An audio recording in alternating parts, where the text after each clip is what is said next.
तर आज करूया बेसिक इलेक्ट्रॉनिक्सचं practical number 26. Build and test the performance of positive voltage regulator using 78XX 3 terminal IC for given voltage.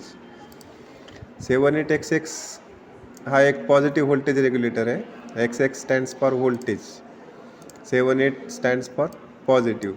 म्हणजे इथं जर 7805 असेल तर पॉझिटिव्ह 5 व्होल्ट, जिथे की 79 सिरीज जी आहे ती निगेटिव्ह व्होल्टेजसाठी असेल. 7905 म्हणजे -5 व्होल्ट. याच्यामध्ये ही डायग्राम आहे. ही डायग्राम आपल्याला सिम्युलेट करायची मल्टीसिम सॉफ्टवेअरमध्ये. सिम्युलेट करू आपण या डायग्रामला.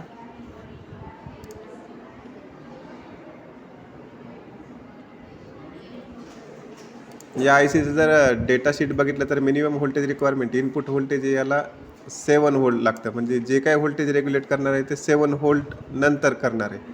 तर मिनिमम 7 व्होल्ट आल्यानंतर मग तो व्होल्टेज रेग्युलेट करायला चालू करेल. सर्किट बिल्ड करूया आधी.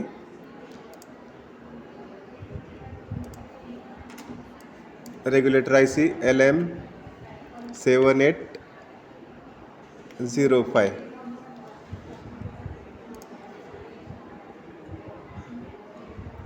रेग्युलेटर IC घेतली 7805.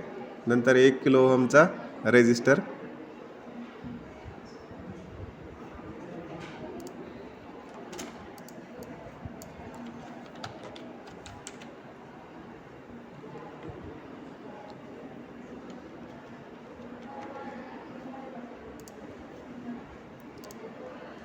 One kilo ohm resistor rotate करून घेऊ याला. आणि एक व्हेरिएबल DC पॉवर सप्लाय लागणार आहे. Signal voltage source DC interactive voltage.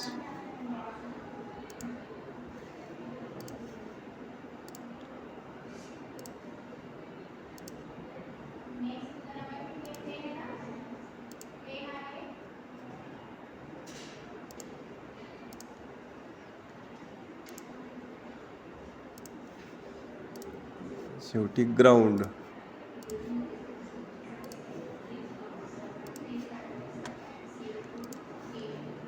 Voltage पाहण्यासाठी मल्टीमीटर, जे की रेजिस्टरच्या अक्रॉस लावणार आहे.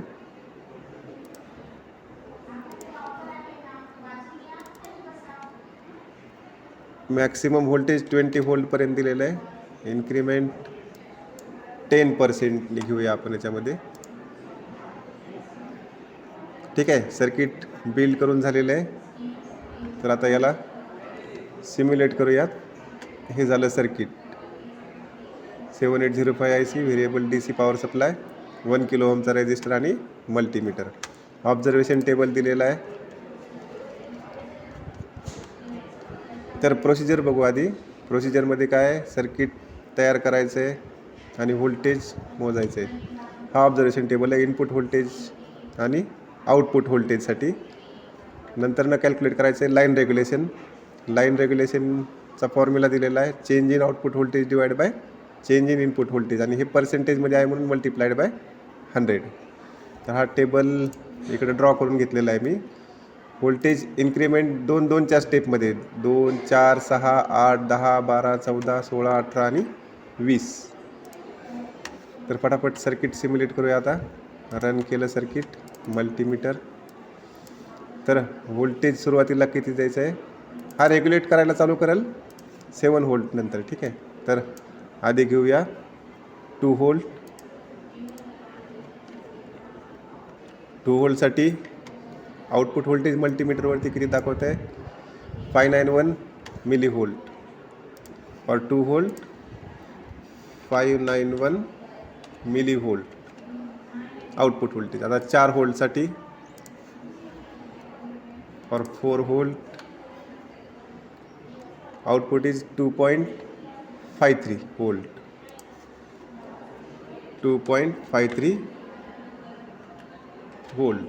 आता 6 व्होल्टसाठी 6 व्होल्ट 4.48 व्होल्ट. 4.48 व्होल्ट. आता पहा, जसं 8 व्होल्ट म्हणजे 7 व्होल्ट क्रॉस करून जाईल तसं ते रेग्युलेट करायला चालू करणार आहे. कारण मॅक्सिमम म्हणजे मिनिमम इनपुट व्होल्टेज किती याचं, तर 7 व्होल्ट, म्हणून 7 व्होल्ट नंतर तो रेग्युलेट करायला चालू करेल. 7 व्होल्ट क्रॉस केलं, पहा 7805 IC आउटपुट 5 व्होल्ट अपेक्षित आहे प्लस 5 व्होल्ट, जे की त्यांनी रेग्युलेट करायला चालू केलेलं आहे. ठीक आहे, म्हणजे 7 व्होल्ट क्रॉस केलं, आउटपुट आलं 5 व्होल्ट. 8 व्होल्टसाठी 5.0 volt, 8 व्होल्टसाठी 5.0 volt. आता 10 व्होल्ट, 10 व्होल्टसाठी 5.0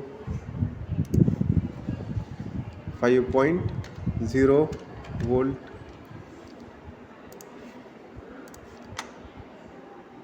पहा 12 5.0, 14 5.0, 16 5.0, 18 5.0, 20 5.0. एकदाच करून घेऊया आता हे सगळे रीडिंग्स. 5.0 व्होल्ट. तर हा इनपुट आणि आउटपुट व्होल्टेजचा ऑब्झर्वेशन टेबल. आता लाईन रेग्युलेशन करूया. लाईन रेग्युलेशनचा फॉर्म्युला दिलेला आहे. आता लाईन रेग्युलेशन कसं काढायचं आहे, it is the ratio of change in output voltage to change in input voltage. हे लक्षात घ्या. चेंज इन आउटपुट व्होल्टेज, आता आउटपुट व्होल्टेज मॅक्सिमम किती 20 व्होल्ट, मिनिमम किती 2 volt, sorry change in output voltage maximum किती 5 व्होल्ट आणि minimum किती 0.5 volt. ह्याच्यातला difference divided by output voltage. आता 5 मायनस 0.5 व्होल्ट झालं चेंज इन आउटपुट व्होल्टेज. आता change in input voltage maximum किती आहे, मॅक्सिमम 20 व्होल्ट आहे, मॅक्सिमम 20 व्होल्ट, मिनिमम 2 व्होल्ट. ठीक आहे, आणि या पूर्ण ब्रॅकेटचा पूर्ण ब्रॅकेट मल्टिप्लाइड बाय 100, कारण हे पर्सेंटेजमध्ये. ठीक आहे, म्हणजे आता 4.5 डिवायडेड बाय 18 मल्टिप्लाइड बाय 100.